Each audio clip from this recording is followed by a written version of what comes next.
নং বুড়িগঙ্গা সেতু, যা বাবুবাজার ব্রিজ নামে পরিচিত। এটি ঢাকার একটি গুরুত্বপূর্ণ সেতু। এটি বুড়িগঙ্গা নদীর উপর নির্মিত এবং ঢাকার সাথে কেরানীগঞ্জকে সংযুক্ত করেছে।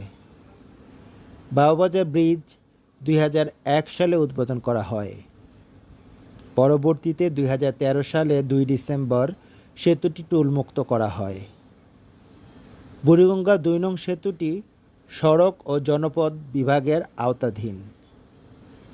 বাবুবাজার ব্রিজের দৈর্ঘ্য ৭২৫ মিটার। এই সেতুটি মূলত যান চলাচলের জন্য ব্যবহৃত হয়।